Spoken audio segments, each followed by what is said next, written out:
എന്നെ എന്നും ഏറ്റവും അത്ഭുതപ്പെടുത്തിക്കൊണ്ടിരുന്ന നിർമ്മിതികളാണ് കോട്ടകൾ.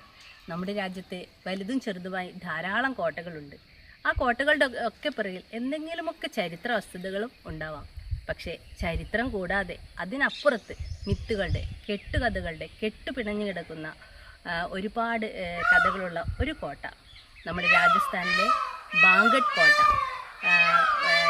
ഇന്ത്യയിലെ തന്നെ ഏറ്റവും ഹോണ്ടഡ് ആയിട്ടുള്ള ഒരു കോട്ടയെ കണക്കാക്കപ്പെടുന്ന രാജസ്ഥാനിലെ ബാങ്കട്ട് കോട്ട ഇത് എൻ്റെ പിറകിലായിട്ട് അവിടെ നിങ്ങൾക്ക് കാണാൻ സാധിക്കും.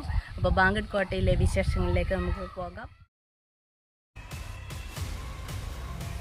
16ാം നൂറ്റാണ്ടിൽ നിർമ്മിക്കപ്പെട്ട ഈ കോട്ടയിലേക്ക് സൂര്യോദയത്തിന് മുൻപും സൂര്യാസ്തമനത്തിന് ശേഷവും ആർക്കും പ്രവേശനമില്ല. മുൻകാലത്ത് ആ സമയങ്ങളിൽ ഇവിടെ എത്തിച്ചേർന്നവർ ജീവനോടെ തിരിച്ചു വന്നില്ലെന്നും പലർക്കും എന്തു പറ്റിയെന്ന് പോലും അറിയില്ലെന്നും ഇവിടുത്തുകാർ പറയുന്നു. ആ കഥകൾ വിശദമായി തന്നെ വഴിയെ പറയാം. ആദ്യം നമുക്ക് ബാങ്കട്ട് കോട്ടയും പരിസരവും ഒന്ന് കാണാം. രാജസ്ഥാനിലെ ആൽവാർ ജില്ലയിൽ സരിസ്ക കടുവ സംരക്ഷണ കേന്ദ്രത്തിന് സമീപം ആരവല്ലി മലനിരകൾക്കിടയിലാണ് ഈ കോട്ട സ്ഥിതി ചെയ്യുന്നത്. ആദ്യകാലത്ത് 7 നിലകളിലായിട്ടുണ്ടായിരുന്ന ഈ കോട്ടയുടെ അവശിഷ്ടങ്ങളാണ് നാം ഇവിടെ കാണുന്നത്. ഇപ്പോഴിവിടെ ഒരു 4 നില മാത്രമേ അവശേഷിക്കുന്നുള്ളൂ. കോട്ടയിലെ സമീപത്തുമായി 5 ക്ഷേത്രങ്ങളുണ്ട്. അതിലൊന്ന് കോട്ടയ്ക്കകത്ത് തന്നെയാണ്, ബാക്കി 4 ഇതിന് സമീപത്ത്.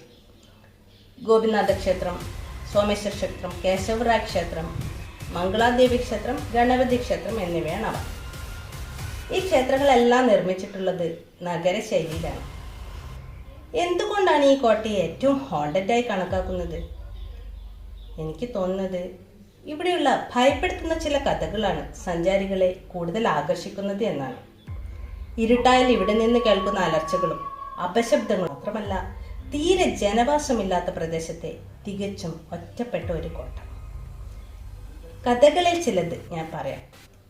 ആംബറിലെ ഭരണാധികാരിയായിരുന്ന മാൻസിംഗിന്റെ സഹോദരൻ രാജാ ഭഗവന്ത് സിംഗ് ആണ് ഈ കോട്ട പണി കഴിപ്പിച്ചത്. കോട്ടയ്ക്ക് ചുറ്റുമായി ഒരു വലിയ ഗ്രാമം തന്നെ ഉണ്ടായിരുന്നു. ഏകദേശം 9000-ഓളം വീടുകൾ.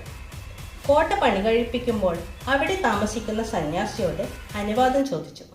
സന്യാസി ഒരു കണ്ടീഷനോട് കൂടി രാജാവിനെ കോട്ട പണിയാൻ അനുവദിച്ചു. നിബന്ധന എന്തായിരുന്നെന്നോ? ധ്യാനത്തിന് ഭംഗം വരാതിരിക്കാൻ അദ്ദേഹത്തിന്റെ ആശ്രമത്തിൽ കോട്ടയുടെ നിഴൽ വരാത്ത വിധം വേണം കോട്ട നിർമ്മിക്കാൻ. രാജാവ് അതുപ്രകാരം കോട്ട പണിതു. പക്ഷേ പിന്നീട് ചെറുമകൻ അത് വകവയ്ക്കാതെ കോട്ടയുടെ മുകളിൽ വീണ്ടും നിലകൾ പണിതപ്പോൾ സന്യാസിയുടെ ആശ്രമത്തിൽ കോട്ടയുടെ നിഴൽ വീഴുകയും